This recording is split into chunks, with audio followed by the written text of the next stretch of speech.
Welcome, Night Owls, to the Book Club After Dark podcast, an inviting moonlit podcast. I'm your host, Danny. And I'm Michelle. We review fantasy, romantasy, dark romance, and thriller novels. All things enchanting, intriguing, suspenseful, and maybe a little spicy. Each episode features intimate discussions on captivating stories, fan theories, and more. And here's your content warning. This podcast contains mature themes and discussions that may not be suitable for all audiences. Episodes include explicit language and descriptions of mature romance, as well as depictions of violence and other intense subject matter. This podcast is rated R for mature audiences. Listener discretion is advised. Going forward from here, there's going to be lots of spoilers for A Court of Wings and Ruin and A Court of Frost and Starlight, both of which are going to be covered tonight. And then, of course, the series as a whole. So we could have spoilers from all the books. So consider this your spoiler warning. Let's get cozy because the best stories are told after dark. All right. So tonight's drink of the episode, you're getting two. I'm only drinking one, but I'm going to tell you about two. So tonight's drink of the episode is this Star Cup. We have a nice featured drink here. We've got some hot tea with honey in it, and you could put your choice of liquors in this. You could put, a sweet tea vodka, or you could put a honey whiskey, both of which I think would be really good. Either way, I think the Suriel would just be happy to be along with it, but I feel like the Suriel gives the tea, and in this book specifically, the Suriel passes. And we needed to commemorate this Suriel because without the Suriel, you don't have this series. This character is such a critical part, and I think Pharaoh would agree that the Suriel deserves a tribute drink. So we're going to sip the tea with the Suriel because the Suriel always gives Pharaoh the tea, even if it might not be the tea that she wants to drink. The Suriel's always giving the tea. So a little play on words and literal tea for tonight's drink of the episode for A Court of Wings and Ruin. That's funny. He always is piping with the Suriel. Yes. Suriel's always got the piping hot tea and the facts, right? Yeah. And so in drink number 2 for Court of Frost and Starlight, I actually am just going to provide this bottle of high-end red wine because if you recall, multiple bottles were drank in A Court of Frost and Starlight with Cassian and Pharaoh when they tried to do some Christmas decorating. They got into Reese's good wine, and that book as a whole is really like pretty lighthearted. You're just getting like a little like fun episode in between the chaos kind of. And so I was like, well, what's more symbolic than that? I'm not going to drink 2 drinks in one episode, but I will give you a funny one, which is going to be a full bottle of some higher end wine in my book, which this is a Lux bottle of Cooper's Hawk wine. If you know, you know, if you're familiar with Cooper's Hawk, this is their Lux Cab. It is delicious. And I don't know that it would make, the Fae world. It probably tastes like ash to them, but to me, it's quite delightful. So that is our second drink of the episode, which is an entire bottle of Reese's good stuff right here. So some good red wine. Funny. Oh my gosh. And you made a point that's like an episode. I feel like that book is like, when you're watching like any sort of series and they have that random Christmas episode that has like it's kind of something to do with the characters. Yes, that's like exactly. Kind of like that's exactly what not it is. really. Yeah. It's like, okay, we're just here for the filler because it's Christmas time. Yeah, that's how that book felt. It's exactly how it felt. It felt like it was for the readers who really love the series. And it was like, there was something I was reading on Reddit that I was like, oh, maybe SJM just had like, she just wanted to get a book out and like had a deadline, but needed to like keep readers happy for a little bit. And there's like a lot of people who are deeply concerned that 6 and 7 of the books are like one of them is going to be that short or one of them is going to be like, quote, a filler book. What are your thoughts on that before we like really get into the episode? I'm curious like what your thoughts are. Well, she said she wrote the whole book or the whole like those parts, but there wasn't enough. So I'm taking her words from the Call Her Daddy podcast. She said there's not enough glue. So she literally had to divide it out. So I'm assuming she wrote it as a whole collection, like a whole story, and now we just have to divide it up and get installments. So I'm feeling like it's not going to be the same. It's going to be more like we're reading part 1, and then we're instead of having like part 1 and part 2 in the same book, we're going to read another part and another book that kind of shifts gears a little bit. So I don't think there's going to be a filler because it doesn't sound like they're going to be novellas. Okay. So yeah, that's at least fair. I'm hoping. But even if like the first one is on the shorter side, we're getting the second one like what, 3 months later? 2 months, 3 months later. Yeah. So Is it I wouldn't be cliffhanger? really mad about it. Oh, for You think she's gonna 1000%. The cliffhanger first one's always gonna be a cliffhanger. What? Have you read any of the Maasverse? It's always gonna be a cliffhanger that's fair. till the end.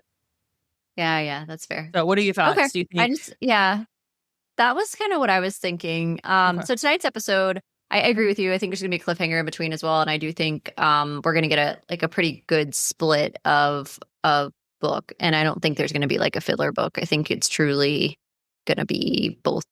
Both of them are going to be very much driving plot and getting some answers that we haven't had in some time. So, right. Tonight we're going to get into A Court of Wings and Ruin in full and A Court of Frost and Starlight by, of course, SJM, Sarah J Maas. Whether you're reading along with us or just here for the book talk, we're glad that you're here. We are finally covering these books. We have talked about this in previous episodes, so if you haven't gotten caught up just yet, we are covering these at a very high level. Meaning that we're going to go over our star ratings and our spice ratings, both of which you can find the charts for on our Instagram page. And we're going to be talking about these as if it's a book club style versus a full deep dive. This is really intentional from us. There are many other podcasts and many other Reddits, subreddits, all kinds of things where you can really get into the weeds with the Sarah J Maas, world, multiverse, as they call it. That's not what we're here to do. I think it's great that exists, but I feel like I don't want to say there's an oversaturation because everyone's going to put their own spin on those types of things, but we felt that high level would be more effective for us as we do a reread in preparation for books 6 and 7, and to just talk about the experience because Michelle and I haven't read these books for a couple of years, and it would be good to refresh as we get ready for the books 6 and 7 releasing in October and January, respectively. Did you put in your PTO request for those days yet? I'm wondering. I mean, it's all over. There's all these but I'm gonna be on a cruise the following week, so I'm like, okay, if I don't read it like right away, I'm gonna be okay because I'll be gone. Yeah, it'll be fine the next week. Yeah. But you made so in your what you were saying. Okay, before we get into the star ratings. Because we had to do a reread because the books take so long to come out. And it's not like, I'm not complaining Which here. Is fine. No. But this makes me kind of empathize or kind of agree more with the people who are like, I refuse to read a series until it's done because, we read all these books and now I have to read them all again. And, if it takes like another 3 years until the next one comes out, it's like, oh, well, shit, I'm going to have to read them all again. And the TBR is really long. So, I just, as you were talking, I'm like, you know what? Those people might have a point. And obviously I'm still gonna, I'm a masochist. I'm still gonna do it. And read, read them. And we're not quitters. I'm sorry. And because there's so many releases coming out in the fall. It's already August. So the release has already started coming out. August. So it's like Crowns of Nyaxia. Yes. To miss the story drop this week. So exciting. If you guys haven't read Crowns of Nyaxia, what are you even doing? But another incomplete series. You have 5 books to read. No, I have 7. 7.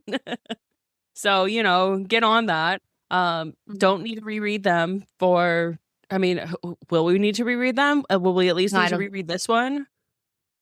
Yeah. I think we're good. Okay. Yeah. So, okay, let's get into our star ratings. I was just, my mind and this whole reread process, having a fun time for the most part.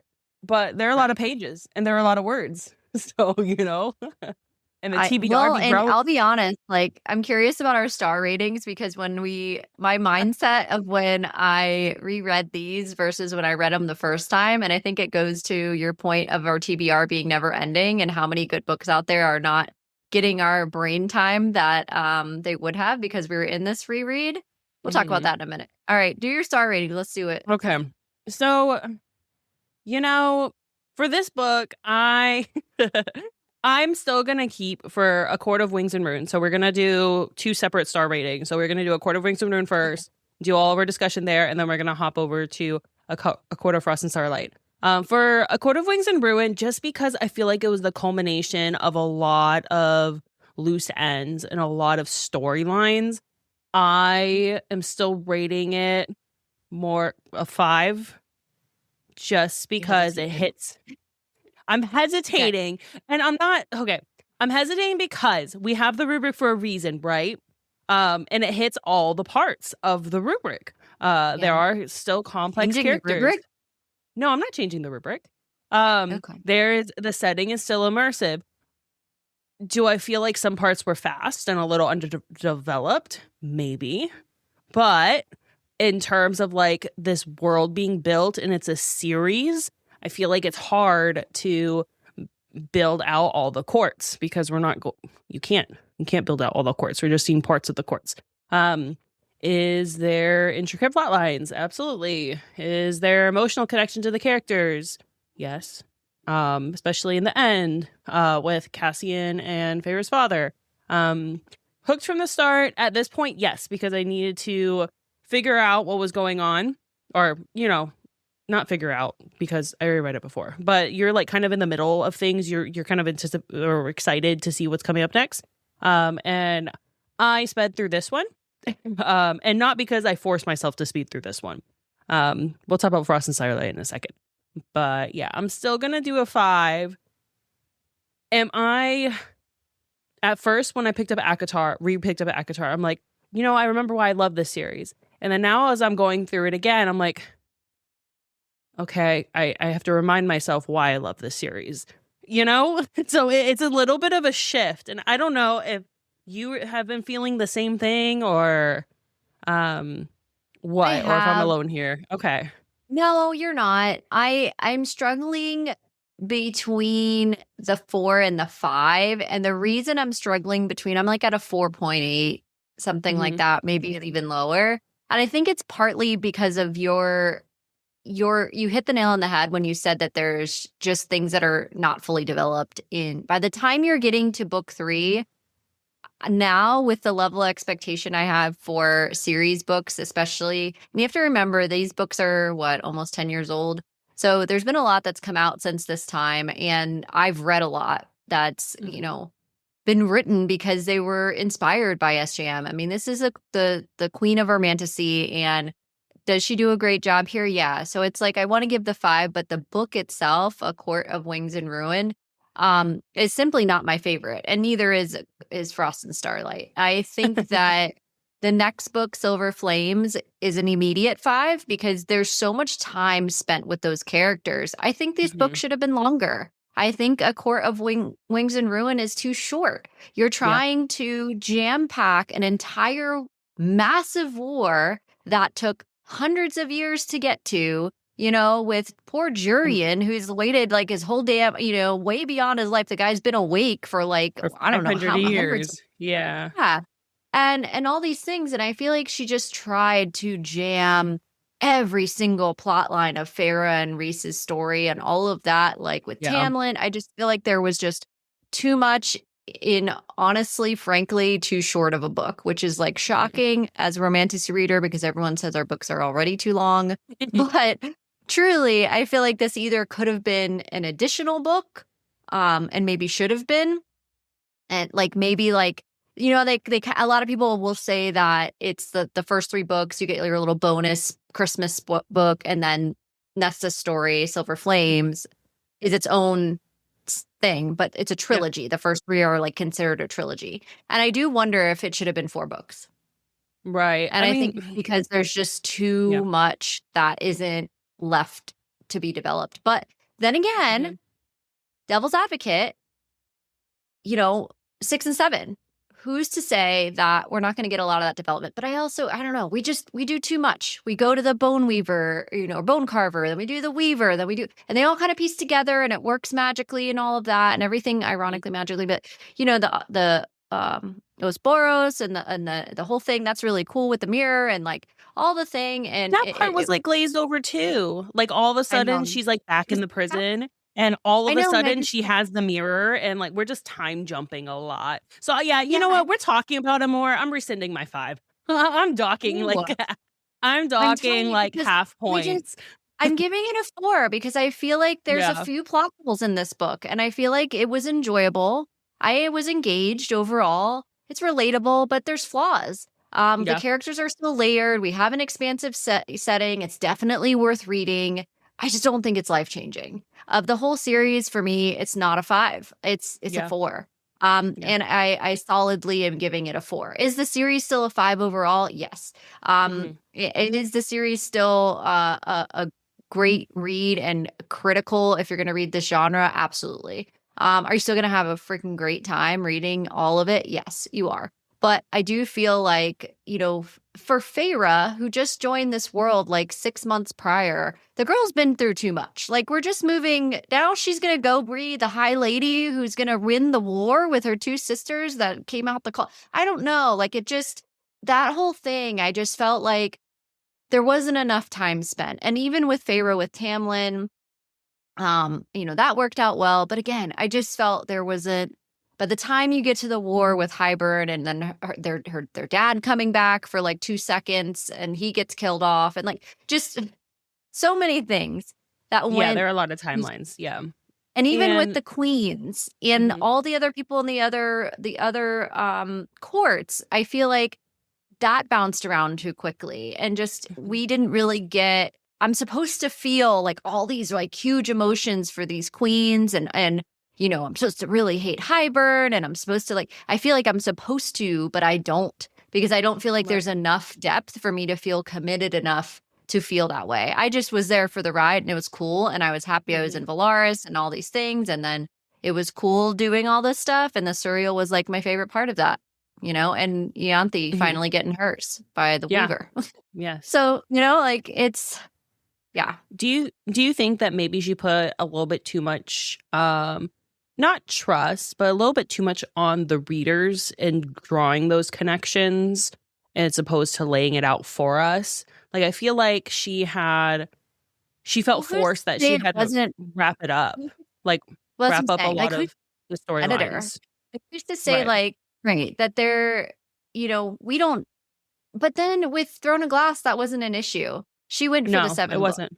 So it's Yeah. like, this was written after that. Acotar was not her first series. And Crescent City is massive. Like those books Crescent are City is each like huge.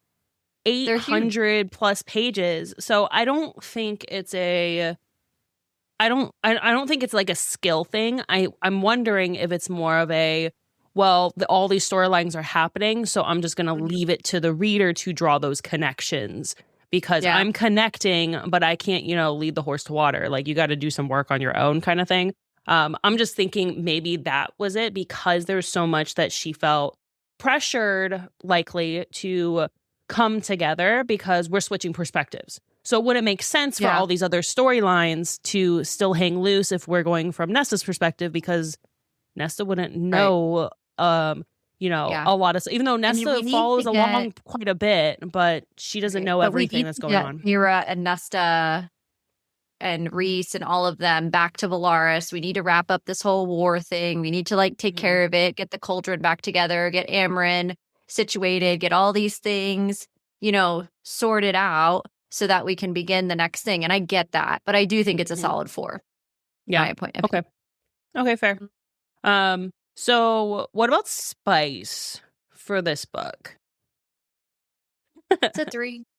Yeah. I think there I wasn't felt, anything that was mind blowing or even necessary, in my and opinion. what's really funny because okay, so we talk about this all the time. Like when we were talking about Brimstone, how when Saris and Kingfisher / Kaiden finally they're a couple now and everyone's like, well, their relationship's flopping because the banter and they're like together, so it makes it more boring. But when I was reading this, I'm like, you know, it's all Yeah. right. Thanks for the spice, but they're already mated. Yeah.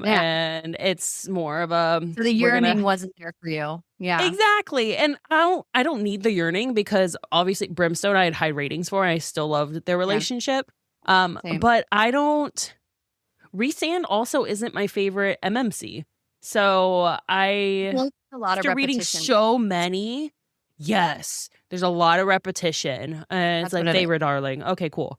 Like I don't know. I mean, to be perfectly honest, there's a reason for me that as a character, I like Nesta more. And I think part of it is like Feyre to me is very unbelievable. She's Yeah. she's a fantasy character. I just Yes. don't know that you go through that much. And again, become the war hero, you know, right after that. And it just like timeline wise, there's so many things with this with that I struggled with in a reread. That I didn't really pick up on the first time, and maybe I did or didn't. But offhand, like right now, it's been a couple years since I read the first series, and then we're not here to like rip the books apart because again, the No, no, series no. overall is a 5. I think that it just there are parts of this I couldn't ignore when I reread it that I was like, wow, that was really redundant. We get it. Mhm. You know, we get it. And I But think again, a lot of that is I through a first read, this is your first time in the world. So Mhm. everything's new and shiny. So I feel like, on a first read, I remember liking A Court of War and Ruin or Wings and Ruin a lot more than I did this time. And it's because I've been immersed in the world before in different levels. So now I'm like, okay, I'm okay with the world. Now let me look at the other stuff. All the Yeah. fine details. So I think that's it. And it's not, that's why, I mean, this is a good vibe read. And there's nothing wrong with a good Yeah. vibe read. This series, I feel like, is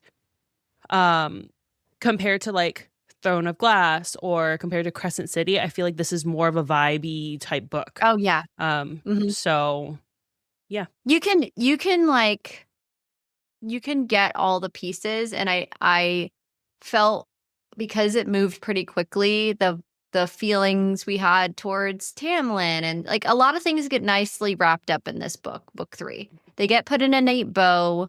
There's not a ton of ongoing conflict aside from the queens and whatnot, right?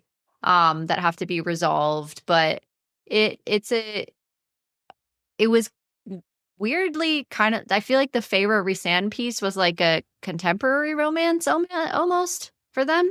I mean, their And sex is always vanilla. Like, I feel like in this series, like every episode besides put your hands on the headboard. And Nesta and her dirty thoughts. But I feel like with to your point with Feyre and Rhysand, they're vanilla. They're just and again, nothing wrong with that. It just isn't besides in the sky. We're not glamoring ourselves. What that is the only. So okay, I think we kind of agree, 2 to 3 spice, 3 spice. And yeah. Okay. Well, let's get into discussion. So let's talk a little bit about the plot. Because a lot happens in this book, and obviously we're not going to get to all of it. So we're going to kind of address in kind of chunks about what's going on in the story. So, a big part of like we talked a lot about it already. Yeah, we have. Yeah. But a lot of it is the first part of the book is more establishing Feyre as, the High Lady of the Night Court and really leaving Tamlin's court in complete ruin because payback's a bitch. So thoughts as you were reading through that, reading all of, with Ianthe, the cousins from Hybern, Lucien, all that nonsense. What were your thoughts? My thoughts were that I remembered it partially, but I didn't remember all the details. And I knew that, obviously everyone talks about the handbraking for Ianthe and that moment where Feyre starts to come into her power a lot more here. And she's practiced her shields, and now she's practiced some of these different things that she can do with all 7 of the things that she has. But I thought it was interesting that she can't she has kryptonite, and these cousins know how to poison her food slowly and all these other elements that are going on. It's just sometimes when you're talking about underdeveloped things, I don't love it in any book where there's this get out of jail free for things that we just didn't know about, right? So one thing for me would be oh, now she can be poisoned, but she has the power of all 7 courts, but she can still be poisoned without being able to detect it. And it makes logical sense when you think about it more, but it's still it was kind of annoying to me, but it worked. It worked. It was fine. But I did, she overcomes it. She gets through it. She's still going to have issues. She's not invincible. It just is a reminder of that, and that, Hybern has some very strange allies amongst him. And also, like, what's the motivation for Hybern? I still really don't understand Hybern's motivation, or other than to conquer, which I guess is really every conqueror's motivation anyways. Right. So good for you.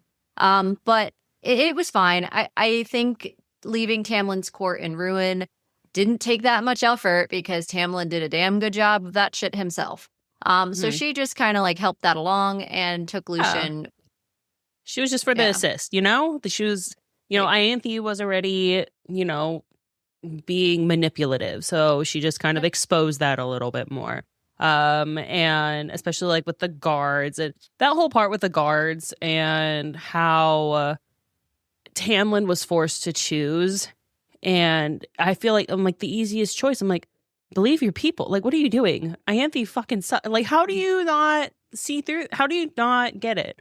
So that part was, I mean, it was satisfying, obviously, him getting what was coming to him. But the cousins felt like a little bit incesty, and I was just like, meh. Like, it was just a little, they were just a little off. But you know what? It was giving Game of Thrones. Yeah. Yeah, absolutely. They were giving Game of Thrones, you know what? And and then Lucien ultimately leaving. And then, the whole part of him leaving, he has to go through the Autumn Court, through, meeting up with and all that. And then meeting his brother. And, it further emphasizes his brothers hate him, which didn't really make sense. Now that I'm thinking about it, like, obviously they hate the little brother, and but like this whole book, you get a big perspective on Eris, and Eris is like, I did things to protect my little brother. But he was the youngest of like multiple. He had no claim to power. So I never really fully of 7. Yeah. So I never really understood the hate so much for Lucien, except like they're just hateful people. So obviously I feel like, knowing like Lucien's background a little bit more, and that Lucien's father is not his actual father, and he likely knew that, I would understand why he probably doesn't like Lucien. But why are his brothers also trying to, like, I don't know, unalive him regularly? So that was just me. Yeah, I mean, I felt bad. Yeah, I agree. The brothers, the reason I'm like, it's 6 or 7, it's because we don't even meet like all of them. Like, no, we have no names. That's it. Like the whole deal. And so on that note too, and this is where, like, if you need a deep dive coverage, this is not it. So go find someone that will give you one if you need that, or you can reread that is the not books. I. But either way, the thought would be like, that moment later where Mor sees him again, Eris again, and all the things that have come up because of that. I think it just talks about Sarah J Maas and her desire for there to be moments where the victim and the abuser face each other again, and what that kind of looks like from the victim's perspective later on, how they've healed or what they've gone through. So we see that again later. But as far as leaving Tamlin's court, he did that to himself. And then on the other side, Lucien, gets to go where he wanted to go, which is to go back to his mate.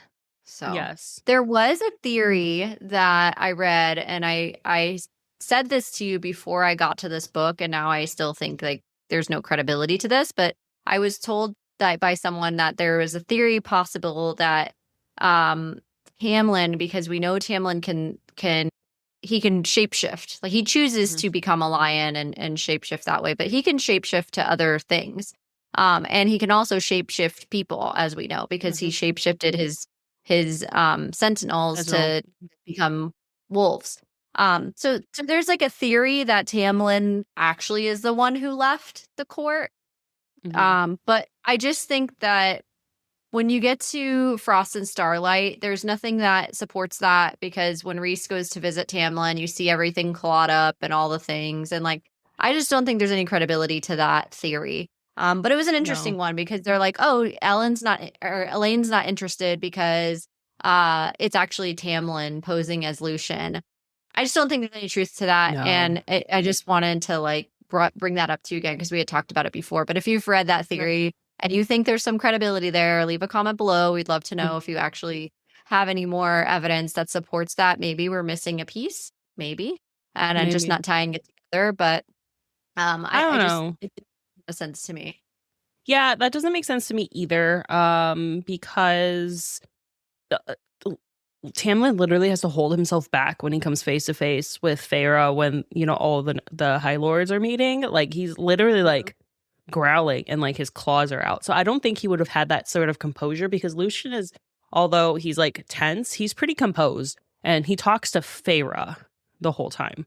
And then Feyre goes into Lucien's mind in the book and sees, you know, how he's thinking about Elaine.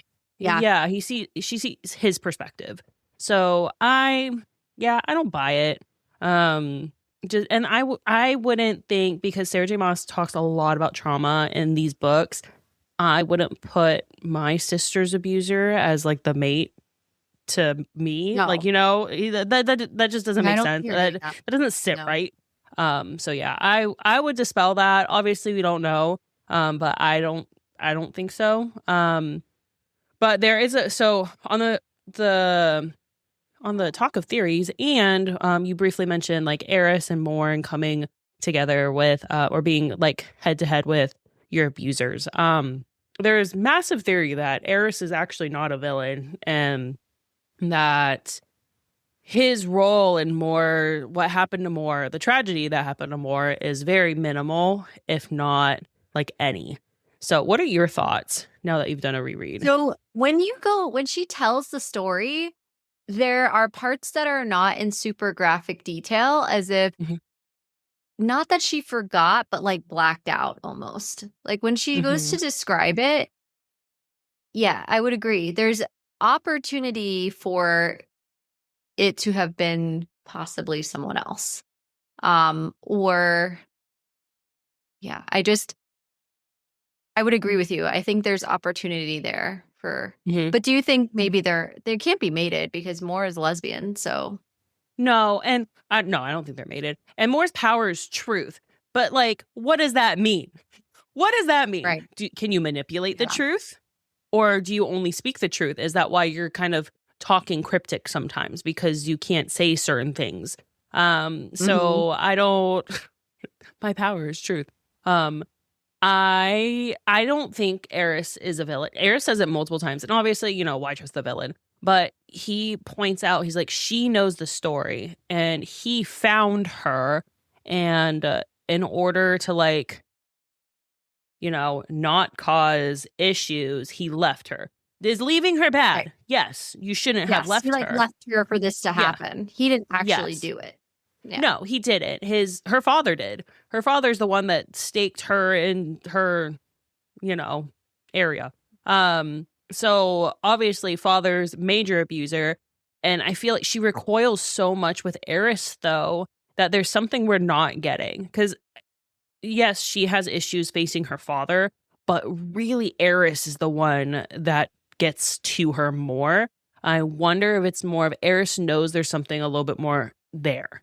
Eris knows more of the truth, and maybe she doesn't want that to come out or want to face it. And maybe like there's like this defensive mechanism that she has up that is like blocking out certain parts that he knows is like the truth of what happens. I don't think he's truly a villain.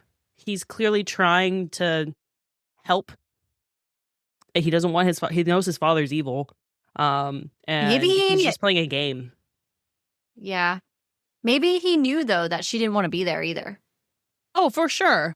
Because the reason that, you know, she becomes tainted goods with Cassian is on purpose. And she tells us all to Feyre too, is that, you know, I already knew that I didn't want to that we weren't mated and I didn't want to be used as a pawn by my father. So I went and did this thing on purpose so that, but maybe the justification, and Eris pretty much says this, is like, don't touch her. I don't want to get near her. I'm abandoning her. But I think she has a lot of other things going on and we just don't know enough about more. And that's what I was saying too, is like, she's incredibly underdeveloped. There are like a lot of things riding on her and things that she does and says, and we don't know very much. We don't really know shit about more. Yeah. I agree. Except that they're kind of cousins, not really, to Rhysand, honestly. And like cousin is a very loose term that's being used here. So yeah, because we see so much in Feyre's perspective, and one thing is Rhysand sends his people out, his circle out to do a lot of things, and Feyre doesn't see most of it, what's going on. So we don't see a lot of Cassian at times. We don't see a lot of Rhysand. We don't see a lot of Mor. We don't see a lot of Amren. So all these now that I think about most of her characters that are not like, you're not getting perspective, are not as fleshed out as you would think in a book 3. When you have these characters from book 1. Hardly fleshed out at all. Right. It's all very mysterious. Jack we get about Amren. Blurbs, and then it's just, Even with Rhysand, like his descriptions, this is what I'm saying. It should have been a much longer book. We should have had a lot more, even if it was Rhysand telling us, or they were talking to Amren, or whatever the experiences are. I just felt like by this book, there were so many things. We don't know enough about Hybern. We don't have anyone. I feel like we should have had a POV of Jurian or somebody on that side more so we actually knew what the heck was going on the side that I'm supposed to feel so many things about. Again, it was not fleshed out. And so on the note, our next question is, where did the bone carver, Bryaxis, and Weaver come from? Amren, Hybern, they are from somewhere else. It's known. They're from a different realm. So I think this is where our crossover to the Maas, universe as a whole, Megaverse crosses over is, Carver, Bryaxis, and Weaver are all Amren. All of them are they're either from the future, which is Crescent City, or they're from Throne of Glass, or they're just from another multiverse of hers that she has yet to define to us. But they're very much not from this world. And it's said many times that they aren't. Right. So it's fact. It's in the book. Right. And we talked a little bit about them being Vogue last episode, like these characters being potentially Vogue. And then we have the Bone Carver and the Weaver. They're related also, which kind of adds to that additional layer of power. But yeah, and then obviously there are ties that like Hybern is also Vogue and all these other things. That's why we have like that dead zone area that we're going to see more of in Silver Flames, that clearly these creatures don't belong here. And that would be fucking terrifying. Like, imagine you're just like, cauldron. I don't know. You're just living your life and like a portal opens up or a word gate. And then all of a sudden, like these creatures are like death coming at you. Like, that's awful. Which is why I don't want to live in my fantasy books because that would be so fucking terrifying. But so in connection, also, I feel like in this book, we do get a lot of more inklings in the crossovers between her worlds, because we also have multiple connections to witches in this book. So Elaine's a seer, and seers in Throne of Glass is a strictly witch gift. We get more of Nessa's powers, which is the power of death description in Silver Flames. But we just like, at this point in time, we're like, she wields the power of death and it's scary. But Elaine being a seer is kind of, how would she get that if there's not witch blood? And there's a question on whether their mother, which is not talked about at all, is either has fae or witch blood in her bloodline, which would like emphasize this for Elaine getting her seer powers and, having that just natural ability. Also, witches like growing herbs, making their potions. Yeah, they do. So they do. I don't think it's far-fetched that maybe their mother is has like a bloodline descendant to the witches. Nesta in Silver Flames, I'll mention this later on, but like her nails scratch like the Blackbeak? No. Iron Claws. Is that the blue bloods or the iron clawed ones? So like the blue bloods. So multiple from here on out, there's multiple comments about like our connections about like the witch line. So I think we have the connection to Tog here in this book. Yep, agree. Yeah, it's a lot to unpack. There's a lot. Just yeah. I mean, it just is never ending. It's just never ending. I don't know that. I feel like Elaine, she's underfleshed. She's not fleshed out either. She's not fleshed out enough either. Well, maybe we'll see that when she gets her own perspective, which we know. Do we want her own perspective? I want to know what's going on. That's what I want to know.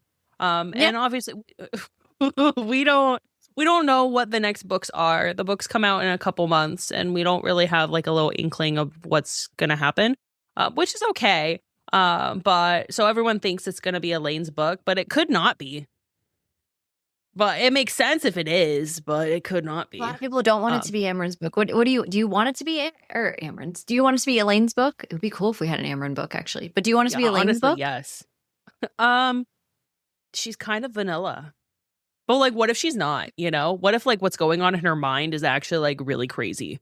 But she just conceals all of it. She just because she's like a witch, like you said, and she just like the cauldron just messed her all up, and she just doesn't even know what to do with her brain anymore. Yeah, or so like brought it all out, what was already there, and she's just been trying to like garden so she could just chill because her brain is just on fire. Yeah, I don't know. I want Asriel's perspective. That's what I'm curious about because he's not developed, but as like and not stepping out of the shadows. Michelle. But as Master of Shadows, like he should be a little bit underdeveloped. You're not supposed to know a lot of, shadow person, side character. So that makes sense why he's not as developed. I'm interested in that perspective. Yeah. We'll see if we get that. Me too, because I'm also wondering if in book 6 and 7, we're going to get the crossover of where Nesta and Asriel meet Bryce. Because that's pretty critical to that storyline, and we already know about it. Yeah, and that happens significant. That would mean there would be a big time jump. It's in her last book release. Her last book release has that, so that's where I'm thinking she's gonna. But that would be a big time jump from the end of Silver Flames to that point in time. It felt like a huge time jump to me, like decades, honestly, just because of how Nesta's power is and how like she's actually working with Asriel and they're on this mission and like all that. It seemed like a bigger time jump. So which is fine. Maybe I'm good with that. I mean, but then look at Feyre in like 6 months, so that's true.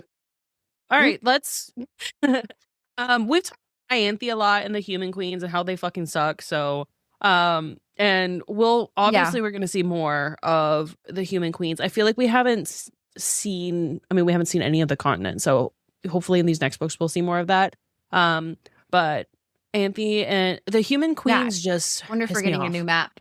Yeah, they did piss me off. That'd be nice. But I wonder if we're getting a new map in the new books. That would be nice. I like maps. Yeah.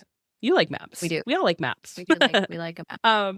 So let's move on to the Suriel's death, because I feel like the Suriel was so pivotal in this book.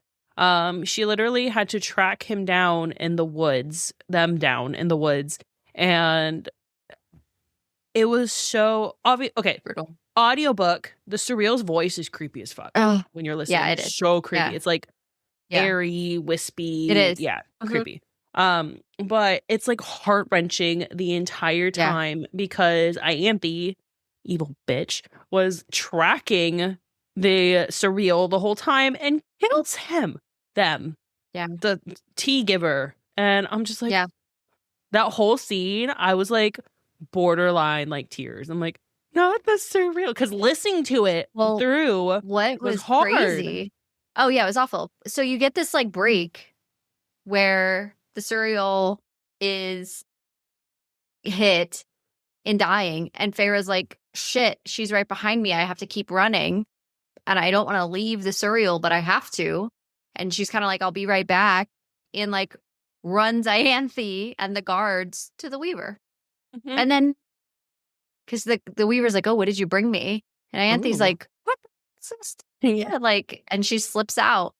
You know, Mhm. she uses her Barely. abilities to, Barely Yeah, slipped just out. barely. She slips out and she finally goes back to Suriel. And the Suriel's quote is like, Feyre Archeron, a request. And she's like laying there. And the way this is giving Hunger Games vibes, like in the Mhm. field, like laying there with, you know, Rue. and the last breath. Yes, it's giving Rue. Oh, yeah. And the Suriel says, gazing at the leafy canopy, the sky is peeling through, a painful inhale. And she leans close and it says, he said, they say, leave this world a better place than how you found it. And you're just like, ugh, the Suriel Yeah. like really does care and wants Feyre to be successful and really does think, you know, things. And this is after they have this huge conversation about the mirror. And I wonder too, so Feyre's true self, Feyre was made. The true self she sees in the mirror, this monster. Do we think we're ever going to get a glimpse of that in 6 or 7? Like when she transforms and she can transform into her true self. I don't know. You know, I didn't think much about it because the way that Sarah J Maas wrote it is like, this is for me and this is my true self. And here's a painting of it and you can hang it up. And this is only for us with Rhysand. It seemed more of like an internal monster. But I mean, I wouldn't put it past, because obviously there's going to be another war coming. There has to be. It doesn't make sense if there's not. So I feel like because she didn't really, I don't want to say she didn't do nothing in this war, but she wasn't battlefield ready in this war. Yeah, but do we think this was a war or like a battle? Because they say this was a skirmish. Honestly, like I didn't feel like this was really a war. You have a couple little battles here and there, and then you have like the big epic like last fight. But was this really a war? I don't know. Yeah, no. I don't know the if White it Walkers was. are coming. It's not this one. So yeah, it was definitely felt more of like a little skirmish and the big war to come. So I feel like in the next time she will be battle ready and she'll likely I feel like she will eventually master all of her other powers because she has a ton of powers that she hasn't even touched yet. Which I feel, and if that does happen, it's gonna I feel like it'll be feeling completely random to us because we're probably not gonna have her perspective again. Maybe we'll have glimpses of it, but we likely won't have that much of it. So all of a sudden she's going to come back a total badass and have like all these powers. At least I hope. That's what I'm hoping. So I wouldn't put it past seeing her like in a transformed state and like battle ready in her like cougar beast form thing. Which that whole thing happened quickly and just a lot happened off page. So, you know, she just has the Ouroboros and it's okay. And that's all we need. Again, this is more of I'm going to write these plots and I'm going to leave it to the reader to put it together of what happened off page. And then I'm going to keep it moving because I have a lot to do. That's what it kind of. I know. And it's like, I kind of hate saying that, but that's the vibe. I feel like that's what's happening. Yeah. Yeah. So, and you know, it's funny because talking with you, I was going in, I'm like, yeah, this is like the lowest 5 I've given. But now as we're talking more, I'm like, oh. And it's still like we said that we're not trying to tear this book apart and it's not a bad book overall. It's just least favorite of them. So is it your least favorite or is the next one? The next one. What do you mean? The little episode, the little Christmas episode. Of the least favorites. So, let's see. Let's go in more into the war because there's a lot of death that happens. Obviously, right before the war, we have Tamlin saves Feyre, right? When Feyre has to go and save Elaine because, lo and behold, Hybern captures her and takes her to a camp, and Feyre has to go save him, and Tamlin has like this kind of ish redeeming moment. He's trying. He's trying. I mean, in his way. He's trying. But he sacrificed himself. Yeah. Yeah. And he sacrificed himself. He gets out. Like completely breaks that tie. Winnows. So yeah, we have growth. Yeah. There's growth there. There's not.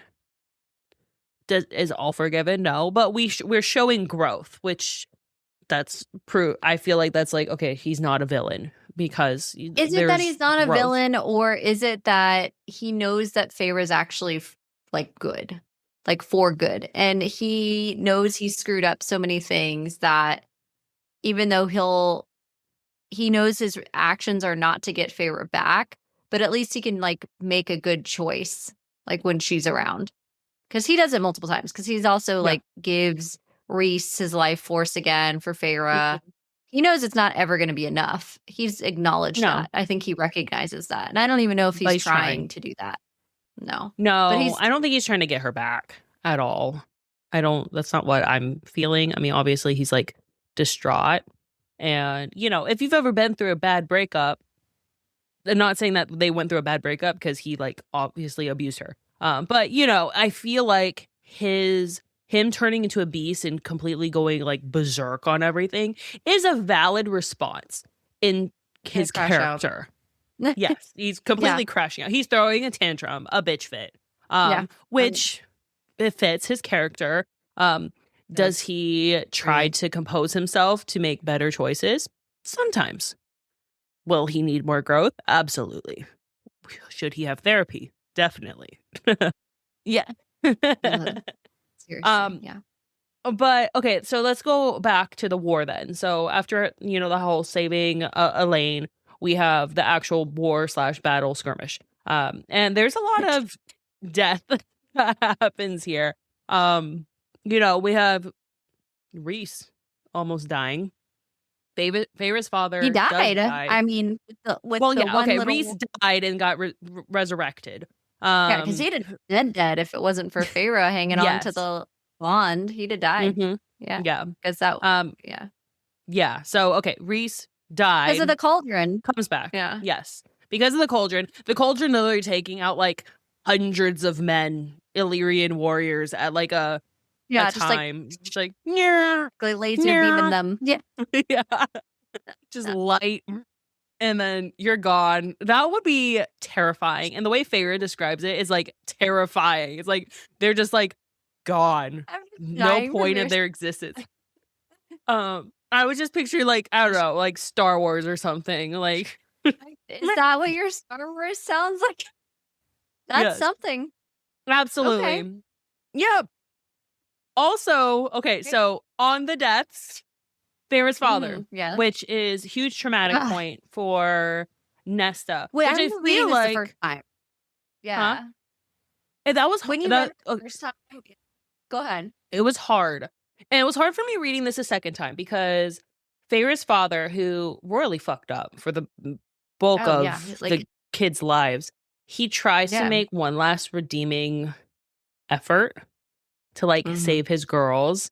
And he ends up dying for them. And that was hard for me to read, having been like raised a lot by my father and, acknowledging his faults as a human, but like trying to see like the good that, he tries to do, especially as an adult and like healing relationships. So it was just hard for me to read coming from that perspective of like having that relationship with my dad. But also Nesta, I feel like everyone who hates on Nesta's story forgets she literally, like, her last, like, conversation with her father was awful, and she literally hears his neck crack every time. Like, it's just, that's a traumatic experience, like, so traumatic. And she's tried to do everything. Like, this whole book was, like, her trying to be better and like actually be She will something. This try. entire book. Yeah, this entire book, she's trying.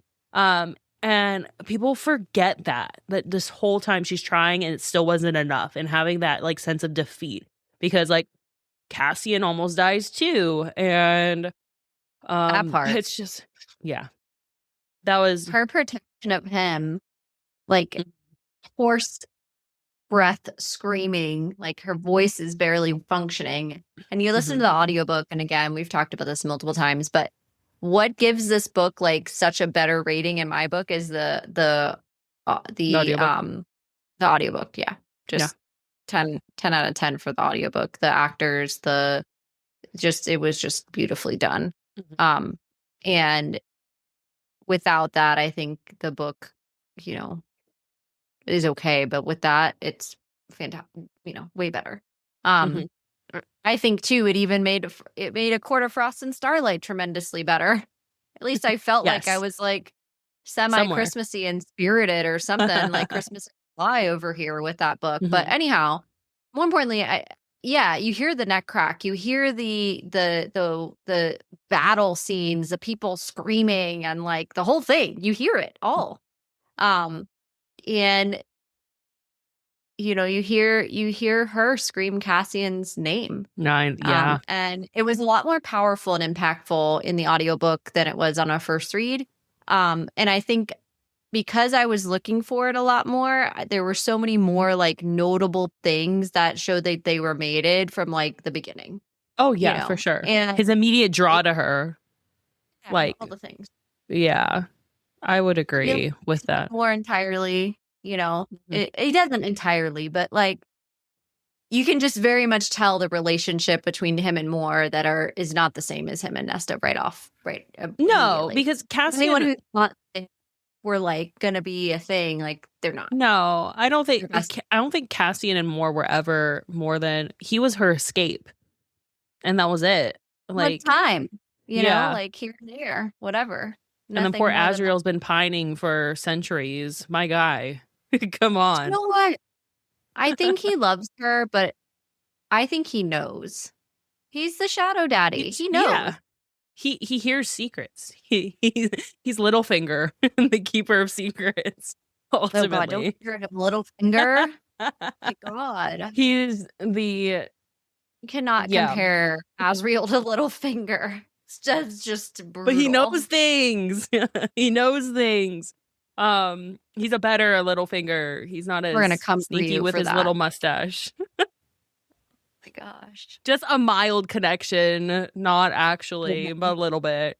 So in this book, we also so in the battle skirmish thing, we have the Bone Carver, Bryaxis, and the Weaver they come in to help because going down. Yeah. They come in to help. And unfortunately, the Weaver just dies at the hands of Hybern. Her death was so anticlimactic. I was like, I forgot how quick that was. She's just and gone. The Bone Carver. Yeah, the Bone Carver too. Taken out by the cauldron. It's like one of that was really sad. Gone. Yeah, that was really sad. The sad. Bone Carver smiles before it's happening, and Feyre witnesses it as if it knows it's gonna die and was happiest to leave the prison finally to have this happen. And he did so doing good, so that makes sense that he was happy. I didn't even think about him being her son at that point in time. I hope he changed forms for her because that would be right. I didn't even think dying on the battlefield. Well, she's not going to be the bone carver in any other form. That's the form she's going to see. And Rhys is going to see Jurian. Yeah. And whoever else is going to see whoever they're going to see. They're not going to ever see the bone carver. That's the only reason Feyre knows who that is. Right. I totally forgot that he's a little child. Right. So how do you do that in the film? You're going to see a kid get killed or something? How does that work? I don't know. I don't know. I didn't even think about that. That's the point. Oh my God, that's awful. But who doesn't die? Bryaxis. Cassian's little bestie from the library. So everyone has been wondering where Bryaxis went. And in the next books, they're oh, that's probably a bad thing. Where's Bryaxis? So have you heard, have in your theory hunts or anything, have you seen anyone Bryaxis is? Well, I mean, doesn't Bryaxis want to go back to the library? All that Bryaxis wanted was a window. I mean, we've got a bargain. But he doesn't go back. In Silver Flames, he's not back there. Bryaxis is a girl. Oh, girl. Yes. Bryaxis is like a, how would you describe it? It's basically like a misty, like a shadow ghost misty creature thing. Yeah. thing. Yeah. Yeah. Where does a shadow mist ghost creature thing go? Yeah. That devours the souls of men who harm women. I don't know. But I like Bryaxis. She's a girl's girl. Yeah. We like her. Mm-hmm. I'm a fan of Bryaxis. But absolutely. Yeah, where did Bryaxis go? So, okay. Yeah. Azrael probably knows everything and he keeps it to himself. The little shit. I need to know what the Keeper of Secrets knows because I'm gonna keep calling him the Keeper of Secrets, and I can't not at this point. But yeah, he has to know something. I don't know. I think maybe Bryaxis is in like the swampy wood area. Maybe found a cave. She found a cave. There's a theory on Reddit from Lilac Curl posted on a subreddit thread related to Acotar. So shout out to Lilac Curl. I think we find out at the end of Frost and Starlight where Bryaxis might be. And there's more, and she's on her horse, and she's in the woods on her property. And she's like, I don't know why, I'm just not going to go over here. Feel like I'm not supposed to go over here. And it's like deliberately not described what's over there. And it's like darker, it's in the woods, and she just has this feeling to not go over there. And I don't know if that's it, but shout out to Lilac Curl on Reddit who thinks that's where this could be. Maybe. She could be. I don't know. Okay. She's a smart girl. I feel like she finally, got her freedom for a bit, and she's she's in the woods looking at the sky because that's all she really wanted. Yeah, she wanted to look at the sky. The sun, Yeah, wanted to get outside for a bit. That's fair. All right, what are your thoughts on the ending overall? My thoughts were what we have said multiple times, which that it was rushed. Okay, but they get where they're going. There's a happy ending of sorts. There's a neat enough bow to tie it up to move on. Yeah. Frost and Starlight furthers that bow tying and closure. Now we have Valaris that is in need of some repair from the war because Valaris was attacked because the fucking sisters told where Valaris was. Anyway, further emphasize you don't trust the mortals. In these books, you don't trust the mortals. Yeah. So anyway, Valaris needs to be rebuilt. There's all this war, post-war activity that needs to happen. So it was fine. It wasn't anything mind-blowing to me. What about you? I feel like I would have been mad if I had to wait for another book. It's like, okay, like it's not that it's cliffhangery, but I definitely wanted more in the end. More from what? Just more in general. I felt like we're just going to kind of tie everything up and say it's tied up and just like, oh, we go over here. They're just we're going to be back in the Night Court. We're going to be back in Valaris. Everything's rebuilding. I guess that's kind of like a commentary on like after war or after a battle, it's just kind of like a quiet calm, but there's still tension because there's uncertainty in the future. So I feel like that sense of uncertainty, I was like, okay, well, I need to figure out what's going to happen next because obviously this isn't over. Yeah, it's clearly not done. Yeah. So it ended. The storyline ended. At least Feyre and Lucien's perspective ended, and I was like, okay, let's move on to the next one. honestly, as I was listening through again. And then we have the little nugget of A Court of Frost and Starlight. So let's get into it. We're gonna hop back to our ratings here. So we have star rating, spice rating, and then we'll do a couple of discussion questions because this book isn't very long. It's, you can read it in a setting. I believe the audiobook was only a couple of hours long. So there's not a lot to it here. So star ratings. What would you say? How many stars would you give A Court of Frost and Starlight? A 3. Okay, that's fair. I thought that there were plot holes that made no sense to me. Like Feyre dropping into this paint place, like this room that used to be a previous painter in Valaris. Like, I'm just gonna like paint in here now as the High Lady who has tremendous wealth, influence, and power. I'm just gonna go next door where I know this other girl who I spoke to earlier knows I might be squatting in here because this is where I'm gonna paint. I have all of Valaris. This whole fucking beautiful place that I live that people literally put on their screens here at home in an AI version to watch as they read these books. Not supporting AI, just saying that that's factual. It's on YouTube. But it's like there's also drawn ones and you should find those. But you know what I'm saying? That to me was illogical. And just like for funsies, to try to justify how now Feyre is gonna, teach people to paint. Arty area. And she quite literally is teaching people to paint who has never had an art class in her life and can suddenly can draw true to life paintings.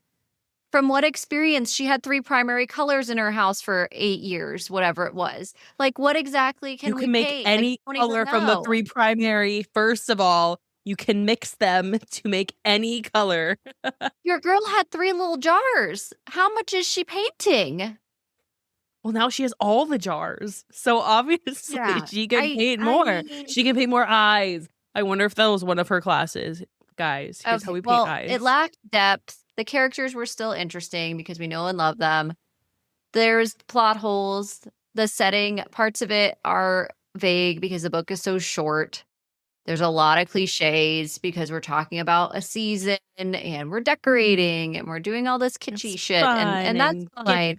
But it's like, there's no need for the book. The book is for me. There's just no point. It was, you want to read something straightforward. That's literally the star rating. Blurb next to 3 stars if you want to read something straightforward. That's exactly what Frost and Starlight is. Super straightforward. Here for a good time. It is 1000% a vibe read. I didn't hate it. I still listened to the audiobook. I still enjoyed it. It's still 3 stars. 3 stars is not a bad rating. It just means it wasn't life-changing. 5 stars is life-changing. I still don't even know if it was definitely worth reading. That's a 4 star. So I'm like, I had a good time. That's a solid 3. Yeah. That's my rating.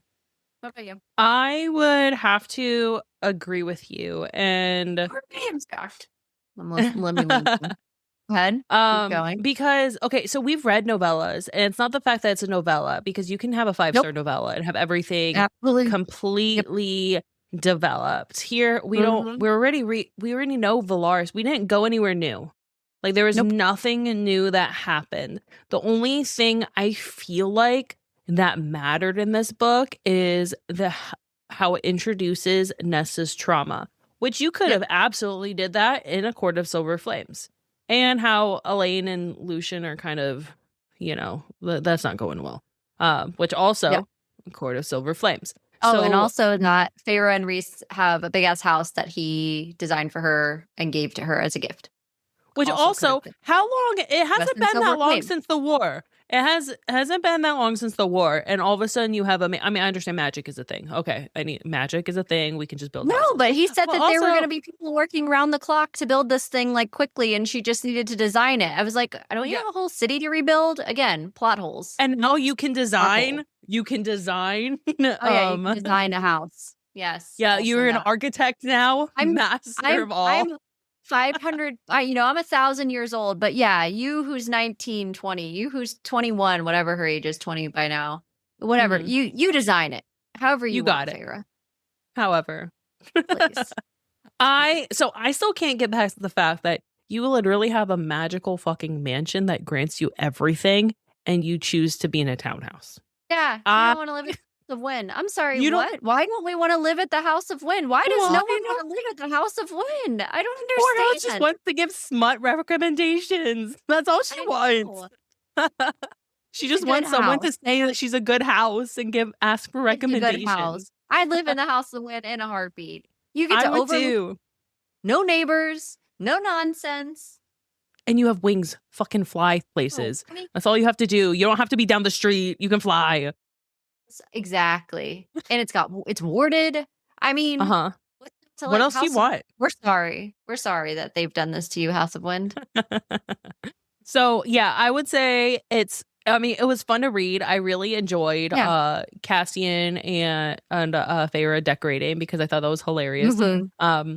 But I don't think I agree. I don't think this book is necessary. I feel like it was pushed out, and I don't know the publication dates from in between Acowar and Acordus Over Flames, but Don't hurt yourself. 2017 for Accord of Wings and Rings. Acowar. 2018. Okay, that tracks. 2021. That's a big gap. So there you go. So she released A Court of Wings and Ruin, and then less than a year later, releases Frost and Starlight, and then 2 years later releases our Silver Flames. So I wonder if it's a filler. Has taken. We're getting I think we're getting solid books here. Oh yeah, for sure. I would agree with that, with how long it takes her to write, the in between. But yeah, I take it or leave this book. I feel like you can skip the book and be totally fine. It does. So star ratings 3, spice ratings. There's an A? I don't. I think there's like one or two, but it's open door. Yeah. 2 or 3. We didn't need it though. No, we don't. The story. So let's get into like what questions we can talk about with this little book. So we obviously have the discrepancy in trauma and healing from trauma, which I think Sarah J Maas was trying to emphasize here, because we have Nesta, who she had been trying this whole time to be better and do better, and then now she's literally been like drinking herself to death and sleeping around, and she's like in this like little hovel shack apartment in like the worst part of town, she still has because this relationship with Amryn that we can't understand, other than the fact that Amryn's from somewhere else, even though Amryn's only high fae now. But she's still meeting with Nesta at this point. They're still meeting pretty regularly, but she's really the only one that they're talking to. Right. I think you have a couple other outliers that are part of this time. Mor is in this book. There's, again, there are brief glimpses here and there of each, but it starts to set up Silver Flames before Silver Flame begins. And then I'm thinking really more about it, that you have 2 years before the next book drops. Mm-hmm. So you can't have too much of a cliffhanger. So I feel like you're just kind of giving fans, the holiday episode. You're extending the story just a little bit to know what's going to happen next. So, but not, because at the end of Acowar, it's a question. Okay, what is going to happen next? Here, it's like, well, now you kind of know. Nesta's not doing too well. Right. And poor who's book to be next. You know that the Feyre Rhysand drama is concluded, like officially. There's nobody that's going to rock that boat. They're mates. It's nothing that's done. And now we're setting up that we're going to tell someone else's story. And there was probably a lot of speculation at that time as to, is our next book going to be Nesta's? Like, whose POV are we getting next? Are we getting someone new? I could totally see that they're probably doing the same thing we're doing now for 6 and 7, where we kind of feel like Nesta's story is concluded, and who are we getting next? Yeah. No, I would agree.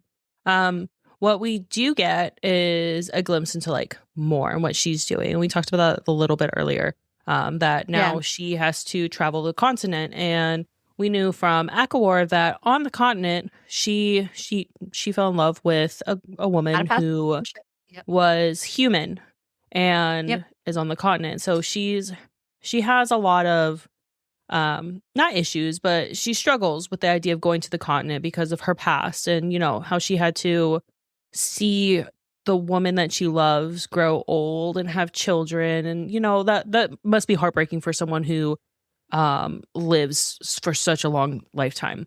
So obviously that's where she's been, because in Court of Silver Flames, where the fuck is she the whole time?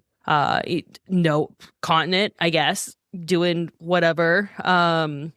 So you know, I feel like with her chapter ending, there's questions on what she's gonna do, but it seems like kind of on a positive note for her, because I don't want to say there's nothing in Valaris for her, but yeah, there's hope. Yeah. Because you know, she has her family, right? But that's it.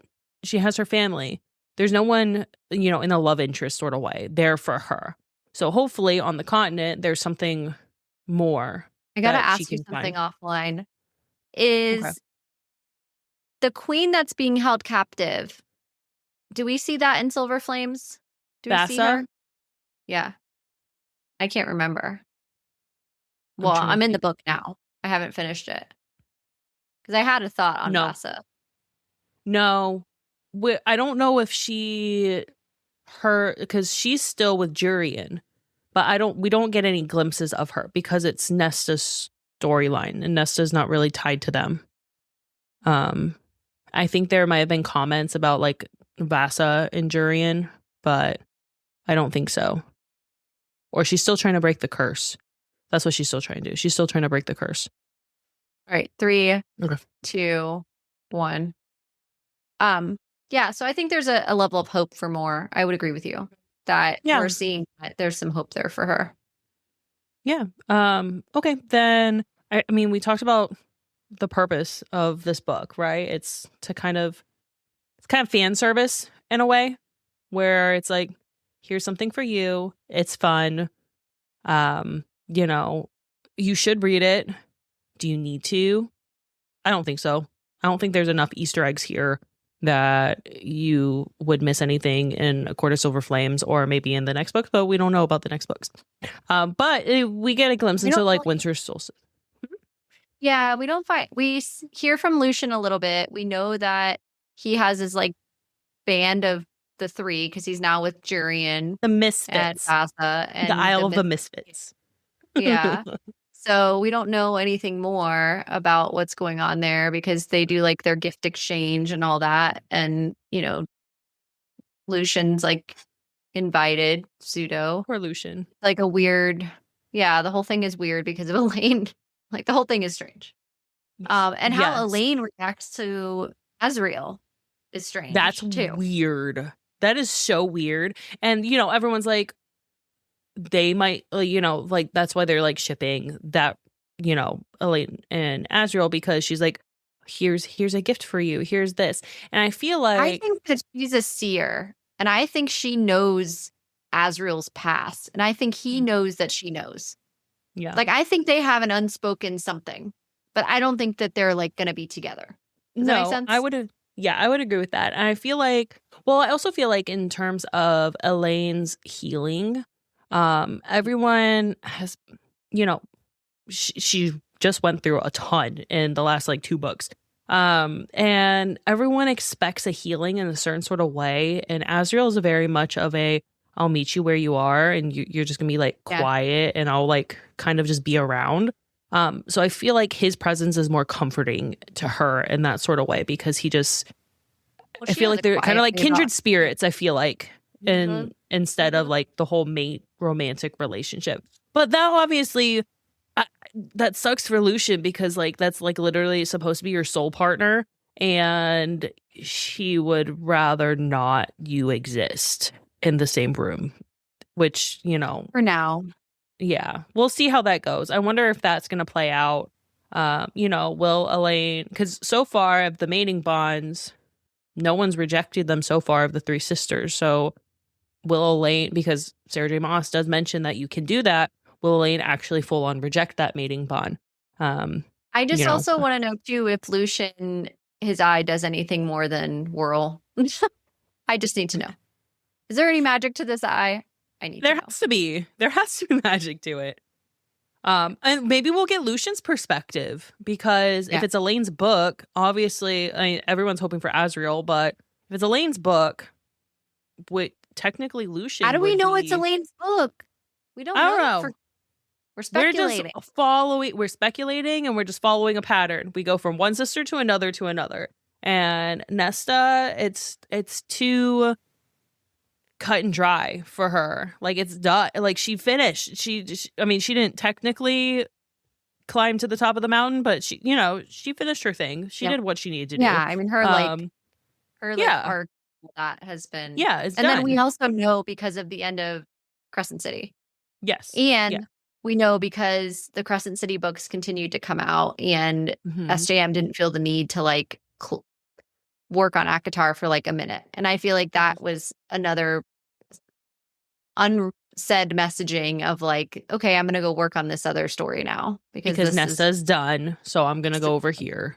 Yeah. And then I'm gonna come back over here, right? Because you needed the Crescent City part, because Nesta and Azriel appear in Crescent City, so now I can go back and do 6 and 7. Yeah, that makes sense. Amryn got hella jewels for Solstice. Yes. So Winter Solstice, because she has her not little man, but she has her man from the summer court that she's sweet on now. She's not afraid of that sort of commitment. They finally get together, and Winter Solstice, it's a gift giving. It's like Christmas, right? Or any sort of gift giving holiday. We give the gifts to the ones that we love. Right. So, it was fun. It was also, there was a lot of different gifts. So what was your favorite gift exchange? Like, if you were to sit on Winter Solstice, what gift would you have preferred? And the whole gift exchange experience. I mean, I like Reese's gift of a house that you can design. What's not to like about? How do you top that? He gives her a house and she paints him her real self. Again, this is where I'm saying 3 stars. What in the freaking? That came from her heart, though. So, it's the same. It's equivalent. You're not supposed to match gifts. I get that, truly. I like the fact that Amryn is a fucking dragon and is just hoarding all the jewels, and everyone knows, get the biggest, brightest, shiniest thing to Amryn and she'll be happy. And the entire time she's just give me the jewels. Especially if it's I rare. love that. Yeah, the rarer the better. It's she's a dragon with her little hoard. I found it really hilarious that Mor doesn't trust Cassian to gift give. So she gets her little lingerie, and Cassian's yeah. Everyone's what? And Mor's I told him what to get me, because no. Yeah, he can't be trusted. No, he can't be trusted. Historically not a good gift giver. Yeah. Yes. Which is interesting to set him up for the next book, but it kind of makes sense. Well, he's a lot more observant than we give him credit for. He is painted as Yeah, but you know that because when he goes up to the talk to the Illyrian, and that's another thing that we get glimpses of. When Rhysand and Feyre are separated, when he's going to talk up to it's building this thing up about the Illyrian fighters and training, and we've been hearing now so far multiple times about them wanting to train the women and how they need to train the women and women need to be trained and all this stuff. And so the whole time you're before book 5 comes out, you're why do we keep hearing about them wanting to train women, and why do we care? And why does this keep coming up? Well, Nesta's book comes out and you're oh shit, that's why we care about that. So now, as I'm doing my reread of Silver Flames, I'm trying to go back and pick up some pieces of stuff that we need to care about. Like, where did Bryaxis go? Why does Lucian's have an eye that's whirling? And when is that going to connect? Is it just from Amarantha? You know, your point too about Elaine and her herbs. Like, what's the deal, my girl? Are we a witch? What's the haps there with the plants? What are we doing? Well, and Mor also being the last line of defense, and Mor didn't come to her power until she was and all that. Like, where's her? Yeah. Where's that cutting heat at? And what is witchiness? The truth? Does that mean? Yeah, like what's going on? And then when are we gonna fully see like some of the Asriel Shadow Daddy pieces, which we see a little bit of that more, but what's going on? And there's just all the courts are still not fully fleshed out. There's so many characters. Is Amryn with Varian? What's the deal there? I just think that there are a tremendous number of loose ends. And I feel like in our next episode, when we go through Silver Flames and then with some theories, and also we'll talk, like I'm going to have a list of loose ends that we just don't know. There's got to be a Reddit list out there that someone has made. And I'm going to reference it. We're going to talk about it. I'm going to do some research. I'm going to go through again. I'm going to write my own and combine all of those. We're going to have like a list of the fuck's going on, because I feel like for 6 and 7, there's a lot of stuff that she can talk about. Like we've got a lot of things happening that haven't been wrapped up. No, absolutely. I would agree. So I guess, that concludes our conversation on these 2 books. So why don't you take us down the rabbit hole, Danny? Where are we going today? All right. So there's a lot going on in bookish news. We have a ton of book releases in fall. We have tons and tons of things happening. But we are millennials at heart. And one of the things we've talked about a tremendous amount on this show and about social media and all the things is the power of the algorithm. And guess what? Is not going to have an algorithm and is making a comeback. Did you hear MySpace? I saw. So MySpace is coming back. So those of you who don't know about MySpace, you must, because you're listening to this show. But also, your ability to create a top 8 is back. You're going to eventually, when they relaunch, this came out early August, so very, very recent news, that MySpace is making a comeback and they are anti-algorithm. So they are not going to have any type of spoon feeding of things. They want you to only see the things that you want to see. And they're not going to spoon feed you anything. And I really am excited about it. I'm so excited for it.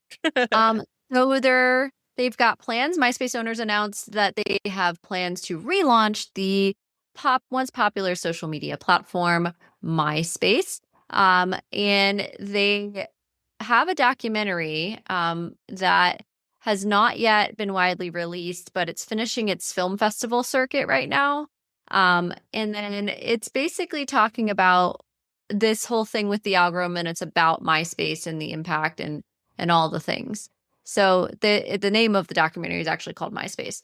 And so in the documentary itself is, you can go and look it up of its impact and all the things. But it has just, I think that there has been so much change that's happened with Instagram and Facebook owns Instagram and Meta just like owning so much space here, than YouTube being owned by Google and all these different things. Now MySpace is like, we just want to have fun and bring back exactly what this was supposed to be, this social experiment that was of your choice, and not spoon-fed all this stuff. And I just remember it was very nostalgic hearing this and reading this in the news of like, oh, I gotta remember all my graphics building and like my old school, like if I had a top 8, like what does this even look like now? Like how would I even do this now? And really, is it be popular? Do we think that we're gonna see a bunch of young people interested in MySpace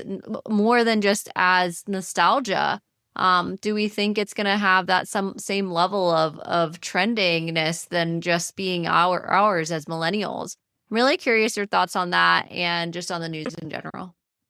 Well, I'm super excited. I remember when Facebook came out and MySpace was dying out, and I was so sad because like no one was on MySpace anymore. Everyone was using Facebook Messenger, and it it wasn't the same. So with MySpace, I'm just thinking about what we did when we were on MySpace. So you would look through music.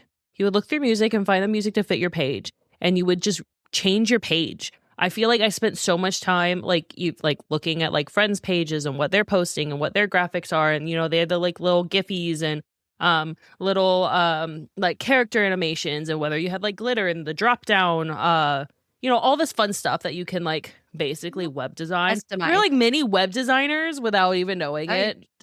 And it was such a satisfying feeling when you found like a background that you liked or whatever, but it wasn't the color. And then you went through the HTML code and you found out what exactly you need to put and took the hex code and put it. There was like something really satisfying about that.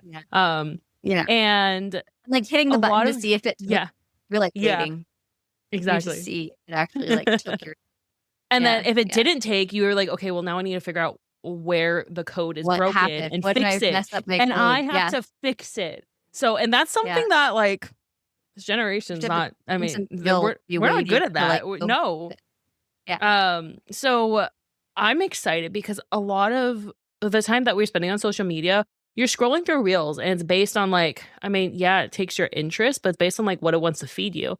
But you have to actually, like with MySpace, you had to actually like go and search for music. Friend request. You had to go find the person you were looking for. Yeah, you had to go find the person. You would look through your other people's profiles and look at like, what their stuff is and design your own stuff. It was fun. It was supposed to be fun. Yeah. You would have your bulletin board where you like posted like what you're feeling, but that wasn't like the main part of the page. The main part of your page is like having like your different, like your about me, your interests, that sort of thing. And like making it look all fun and cute. I could not fill a top 8. I don't think Gen Z and Gen Alpha are ready for a top 8. That's drama. Ooh, top 8 was brutal. All of a sudden you're knocked out. All of a sudden you're number 1, and then now you're number 3. Like what happened? And that's like petty girl drama and it's on display for everyone. I don't think the younger generations are ready for that sort of like pettiness. It'll cause a lot of issues. The other thing I was thinking is like, so we have Bookstagram, we have Book Talk. Is it going to be called Bookspace? Ooh, but like how is that going to work? I'm curious to see how those pages work. Yeah, we'd have a book club after dark. MySpace, right? Right. Yeah. No. Yeah. And then you would just have your MySpace and people would be friends with you. You don't have to worry about like posting with all these different hashtags to make sure the algorithm knows that you exist. Brings people. Yeah. Yeah. Probably be more. It's really. I have a feeling it'll be more simple. Quickly.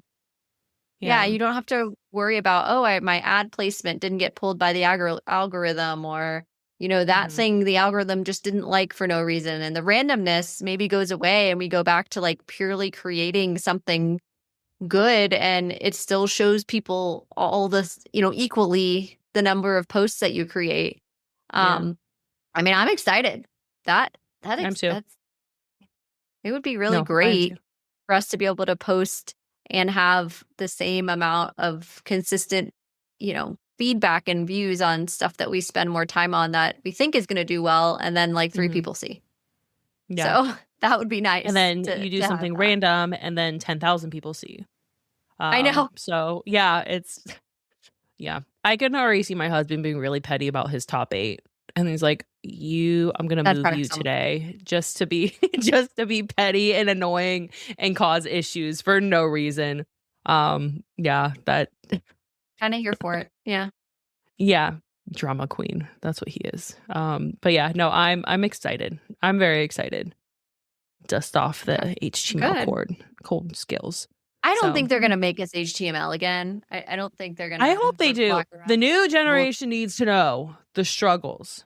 They need to. I do think if you want a fun looking page, you better bust your ass to find it. You need to find the codes.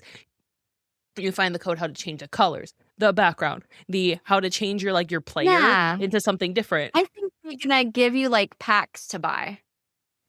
That would make sense. $2, because they want to make money somehow. Like, spend $2, you do your page to Yeah, this but then you can Google some way to how to, like, box that's going free. out or whatever. I They'll guess. figure out something. That's what I think they Yeah. would do. I guess. Or That if would you make want to do sense. a custom one, with your own branding and logo and whatever, do a business account and here's how you would do it. They would have to figure out a way to monetize somehow. I mean, I'm Because the sure whole with point of the algorithm yeah. is to like feed you things to keep you hooked and keep you addicted. And MySpace doesn't want to do that. Good. So Too many yeah. addictions. I'm here for it. I'm excited. It's My millennial heart. Hell yeah. Yeah. Bring back Okay. Farmville. Next. And the poking. I mean, that was Facebook, but still the interaction. I feel like there's more interaction, I guess, with your, I feel like on social media, I don't interact with like any of my actual friends. It's all a bunch of randoms and a bunch of like reels and like all these other things, like even on my main feed. Yeah. I'm like, where are the actual, like the top 3 are like the actual people. I'm like, I have way more friends than this or followers or whatever, or I'm following them. So yeah, I'd like to see actual real stuff. So, well, that's fun. Well, that wraps down the rabbit hole. So now we're going to go into mystery Q&A. So these questions have not been shared with either of us prior to asking. All right, I can go first if you want. All right, so mystery Q&A, I sent you something similar to this, but we didn't talk about it, and I want to ask you about it now. I am wearing a Fourth Wing shirt because the next book is coming out. It's also coming out this fall, and I went to Rebecca Yaros's page because she had posted her sliding the book, the 4th book, into the shelf at home. Yeah, I saw that. And one of the things that we didn't talk about that I noticed is the color of the book. The whole thing is silver and it ends in black. What do you think of that thought? Like, what comes to mind as soon as you think of that?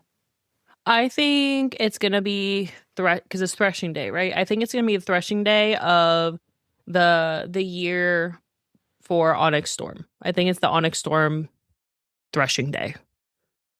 Like, because that's a new year. Because you're not in year 1, you're in year 2 now. So it's going to be threshing day for the year 2 kiddos. That's what I think personally with the color scheme. Because that's what would make sense. It wouldn't make sense if it was... I would like to see Riddick's threshing day and Xaden's threshing day and you know, don't think all it's of their day from book 1. I don't think so with the color scheme. I originally thought that. I'm like, oh, that'd be so cool. But with the color scheme, it wouldn't make sense. Then she would have the colors as the book. But she's very intentional with the color scheme. So I think it's gonna be. And I think she would have moved it in between those books if the timeline supported that. But she's saying, she also said in a comment that this is book 3.5. Yeah. And I think, which I'm answering my own question, that's why it's Mystery Q&A, but I think that the fact that it turns into black is Venom. We're truly in book 4 getting into the Venom world now. Okay. That makes sense. Remember how everyone's like Violet to Venom because she's silver-haired? So I feel like the next book is really going to go... Yeah, no, that would make sense with Xaden, because and hopefully we get some Xaden POVs. 3, it starts black and goes into silver. Book 4, this new one, the whole book is silver and it goes into black again. I don't know. Maybe her color patterns don't mean anything, but I think they do. No, they do. They absolutely do because you stack them together and they all kind of like bleed together. There's like a gradient. Yeah, I would agree. And I feel like that would make sense because in Onyx Storm, there's so many new characters and we don't know them. And it's because Violet doesn't know them. I feel like Violet has so much of her own shit going on that is like, okay, well, hello, year 1 children. Welcome to the shit show. So I feel like we're going to get some of their backstories and piece some things together, like who these random people are. Like the new... I don't even remember his name, but you know, there's a new shadow wielder, right? There's only supposed to be one shadow wielder. Now there's another one, so maybe we'll have like his threshing day. So that's why I feel like it's whoever's new in Onyx Storm, we're getting like their character POV. And she said in the comment, like, this is for funsies. I know I know how like tight money can be. So this isn't like a required read. So I feel like there's gonna be Easter eggs and maybe it'll be like beneficial, but I think it's gonna be like more backstory for Onyx Storm. Yeah, I would agree. So Okay. yeah. Well, it was a fun one. Let's see. Okay. What type of, because it's back to school, right? And with back to school shopping and, you know, getting the kiddos ready for a new school year. Thinking back to like when you were in high school, what was like your favorite thing for back to school shopping? Like your one item that you were like super excited for every year or something like that? We were a generation that was really about stationery supplies, like gel pens. Mm-hmm. So I liked really good school supplies like that. Like when I was in high school, I wanted the nice like JanSport backpack that was actually going to last the whole year, because guess what? That thing will be full of books and all kinds of other stuff. It is getting its full use. It's not just having a Chromebook sit in it. It's getting filled with books.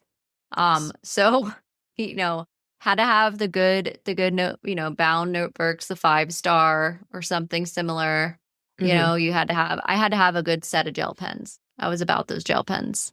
Needed to have them. I still use them to this day. I love a good gel pen. Yeah. What about you? No, the same. I mean, if you think about it, because I was going back to school shopping with my husband and my daughter, and I was like, well, she needs this, like the bigger pack. He's like, no, she doesn't. It's like $4 more expensive. I'm like, yeah, but all the cool kids had the 64 pack of crayons, or like, you know, the 72 pack of crayons, not the 24 pack. Like, no, you need the bigger pack. And he's just like, no, that's not what it says on the list. And so just going back, I'm like, oh, I get to have like all shiny new like crayons and colored pencils, and you know, obviously that's elementary school. And then in high school, you know, having the folders that, you know, are fun and like have your like style and like your new notebook. And I always got the 5-star notebook too. And my husband's like, she just needs like the not the Great Value, the Up and Up brand ones. No. I'm like, listen, this is gonna slide because she's in kindergarten, but this is not, you know, as she gets older, we're going to fork out for the actual product, the 5-star one, because that's what I had. That's what she needs. So yeah, the folders, the notebooks. We're trying to teach these kids to be excited about reading and writing again. We need to get them the high quality equipment to do this. They need to pick out their own stuff. They need to have the fun stuff.